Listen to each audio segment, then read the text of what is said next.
And next we turn to Thailand. 3 suspected insurgents were shot dead today in a firefight with security forces in the southern part of the country. It was the latest example of the simmering religious violence there that's killed more than 5,000 people since 2004. NewsHour special correspondent Kira Kay recently traveled to Thailand's troubled south and filed this report. Early in our visit to Thailand's southern provinces, we are taken by military escort to the village of Koh Krabui, where a surreal scene unfolds. Smiling residents are celebrating National Children's Day with a dance performance under a heavily armed guard.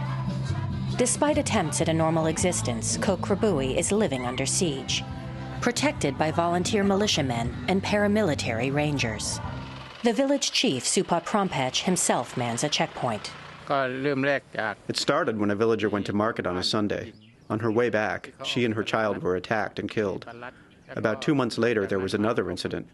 Insurgents drove into the village and shot and killed 5 people who were standing in front of the temple.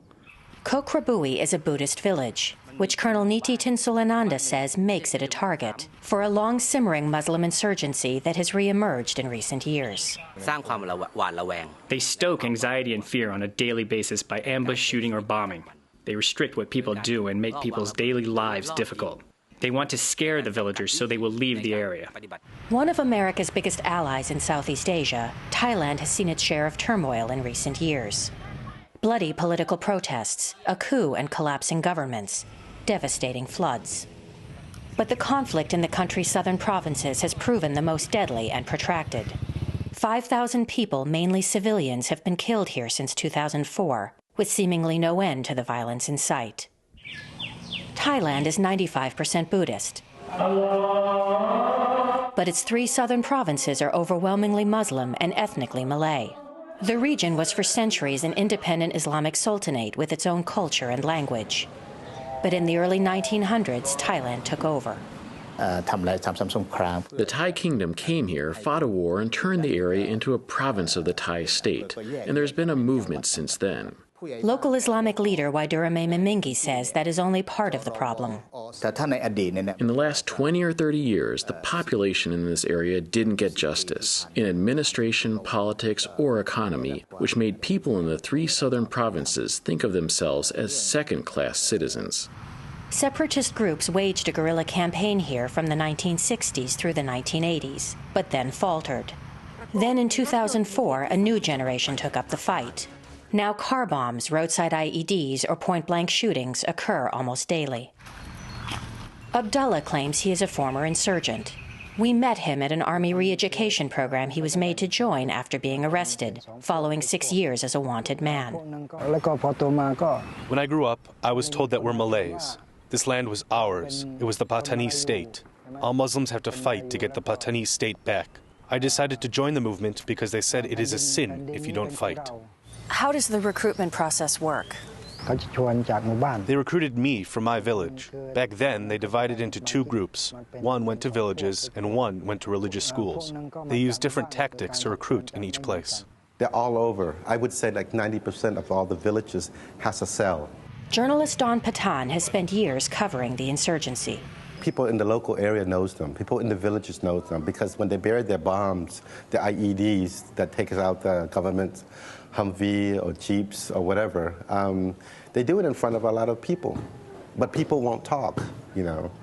What does that say about the people here, the Malay Muslim here, the villagers here, is that they share the same sentiment. That I might not agree with the brutality, but I can assure you they have the same sentiment, the same historical mistrust of the Thai state. That mistrust was fueled by the Thai government's early heavy-handedness. In 2004, police and army turned on angry demonstrators in the town of Tak Bai, stripping, beating, and tying them up, then loading them into overcrowded trucks where 78 suffocated. Videos like this one became a rallying call.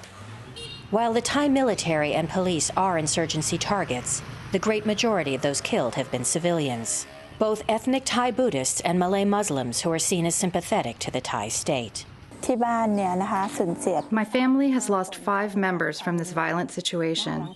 I saw how it affected my mother, my sisters, my nephews, and my nieces. In my family, we have 15 orphans from brothers and sisters that passed away because of this situation. Patimo Poitidao saw her brother shot to death on their doorstep. She says because her Malay Muslim family was seen as cooperating with local authorities. Then the gunman came for her. I noticed a motorbike parked with 2 men on it. When I passed them, they started their engine and followed me. The one sitting on the back picked up his gun and pointed it at me. At that moment, I knew I couldn't allow this bike to get in front of my car, because if they could stop me, they would shoot me for sure. Patimo was lucky and made it to the police station nearby. Her attackers fled. But other civilians have not escaped. 155 teachers have been killed here because they are state employees and teach in the Thai language. And nothing is more emblematic of this conflict than the sight of monks collecting their alms under army protection. Dozens of monks have been killed or injured because Buddhism is intrinsically linked with the royal Thai government. Today, the army has 30,000 troops and rangers here. Checkpoints are everywhere. Bases have been set up in temples. Dogs sniff for bombs on city streets. They want Muslims worldwide to think that the Thai authorities are weak and not legitimate to govern the people in this area. Major General Akra Tiproch says the stakes are high. They attack people who practice other religions and attack monks so that Buddhists will get angry with the Muslims, and that will lead to a religious war. If that happens, they will have successfully upgraded their battle to the international level. And so the government is pursuing a 2-pronged approach, according to longtime regional governor Grisada Bunraj. We use military action to control the area to prevent the violence. Meanwhile, we use civil action. For example, we use personnel to communicate with youth and community leaders, religious leaders, to get the right understanding about history and the right principles of religion, to prevent these people from joining the movement. I want to separate the fish from the water. This means separate the real insurgency from the village and leave behind only normal people so we can develop and help with what they really want. But it's a difficult balancing act, one the Thai authorities are still struggling with on the ground. The military's presence here is guided by special emergency laws, which human rights groups allege have led to overzealous arrests and indefinite detentions, further marginalizing an already sensitive population. 70-year-old Maio Kuta saw her son taken away by the military 3 years ago. She insists her son was never an insurgent and says she was never told the charges. Patimo Poitidao, whose own family suffered so much, has become an activist. She is working with Maio to find a lawyer to help unravel her son's legal problems. People in the area have been suffering for 7 or 8 years now, but there is still no strategy or policy to make the local residents feel like they can trust what the government is trying to do. The Army says it is aware of its poor reputation and that it is making a concerted effort to improve its performance. But Major General Akra says the emergency laws need to stay. The special laws help us to get to the suspects, allow us to interrogate them, and allow them to prove their innocence immediately. The special laws also impose an appropriate time limit to prevent an abuse of human rights. Ordinary people who do honest work, who take care of kids and husbands, go to school, live a normal life, don't feel disturbed by the special laws. Only those who were involved with the violent groups are disgruntled by the laws. You want to win hearts and minds here. Don Patan believes a solution will require expanding dialogue, not just with the insurgents, but with all of Malay Muslim society. The Malays in southern Thailand are willing to be part of the Thai state, but it has to be on their own terms. I think the general attitude in the Thai state is that these are ungrateful people.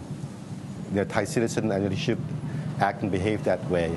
And the Malays say, well, your citizenship should not come at the expense of my identity. And I think that the challenge is to find that comfort level between the Thai state and the Malay. How to make the Malay Thai citizen without forcing them to give up their identity. But for now, the brutal attacks on society here continue. In the week I was here in southern Thailand reporting this story, 2 civilians were injured by a car bomb. An education official was shot on his way home from work. 3 soldiers were wounded by an IED while on patrol. And not far from here, a policeman and his teenage son were shot and killed while waiting for the school bus. International groups have been trying to broker peace here, but the efforts are complicated by the fact that there is no clear insurgency leadership to talk to. And the Thai government, with a newly elected prime minister, has yet to prioritize the southern conflict, despite campaign promises to do so. And so, villages like Kokrabui live on, under armed protection. Kira's story is part of a new series, Fault Lines of Faith, produced in partnership with the Bureau for International Reporting.